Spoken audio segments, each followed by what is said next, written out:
బృహస్పతి వల్ల ఈ రాసుల వారు మహజ్జాతకులవుతున్నారు. జాతకంలో బృహస్పతి శుభస్థానంలో ఉంటే ఆ జాతకానికి తిరుగుండదు. పెద్దల పట్ల గౌరవంతో పాటు సంపద కలిసి రావడం, ఆధ్యాత్మిక మార్గంలో పయనించడంలాంటివన్నీ చేస్తారు. వచ్చే నెల 20వ తేదీన బృహస్పతి మృగశిర నక్షత్రంలోకి మారుతున్నాడు. ఇలా నక్షత్ర సంచారం చేస్తుండటం వల్ల అధిక సంఖ్యలో రాసులకు బాగా కలిసివస్తోంది. గురుడి వల్ల కోరికలన్నీ తీరడంతో పాటు అనుకున్న లక్ష్యాలను కూడా చేరుకుంటాడు. ఏ రాసుల వారికి ఏ విధంగా కలిసిరాబోతుందో తెలుసుకుందాం. మేషరాశి వ్యాపారం కలిసిరాదు. ఆరోగ్యం విషయంలో జాగ్రత్తలు తీసుకోకపోతే భారీగా నష్టపోతారు. ఆచితూచి అడుగు వేయాల్సి ఉంటుంది. కుటుంబ సభ్యులతో కలిసి విహారయాత్రలకు లేదంటే తీర్థయాత్రలకు వెళతారు. వృషభం. విద్యార్థులకు అన్ని విధాలుగా కలిసివస్తుంది. అన్ని పనుల్లో విజయం దక్కుతుంది. కోరుకున్న కోరికలు నెరవేరి సంతోషంగా ఉంటారు.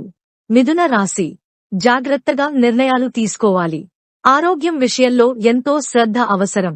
కుటుంబ సభ్యుల నుంచి పూర్తిస్థాయిలో సహకారం అందడంతో అన్ని పనులను ఆత్మవిశ్వాసంతో పూర్తి చేస్తారు. కర్కాటక రాశి. ఆరోగ్యంపై శ్రద్ధ పెట్టాలి. వృత్తిపరంగా వచ్చే మార్పులు మంచి జీవితాన్నే కల్పిస్తాయి. కుటుంబ సభ్యుల మధ్య అనుబంధం బలోపేతమవుతుంది. సింహం. ఖర్చులు భారీగా పెరుగుతాయి. జాగ్రత్తగా నిర్ణయాలు తీసుకోవాల్సిన సమయం. ఉద్యోగస్తులు వేరే ఉద్యోగాలకు మారతారు. కన్యా రాశి. వ్యాపారస్తులకు ఆటంకాలు ఏర్పడతాయి.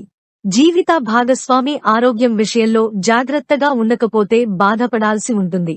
ఈ సమయం బాగా ఇబ్బందిగా ఉంటుంది. కుటుంబ సభ్యుల నుంచి మద్దతు లభిస్తుంది. తులరాశి. వ్యాపారం బాగా కలిసి వస్తుంది. ఏదైనా పనికి సంబంధించి నిర్ణయం తీసుకునే ముందు జాగ్రత్తగా ఆలోచించి నిర్ణయం తీసుకోవాలి. ప్రతి పనికి ఓపిక ఎంతో ముఖ్యం.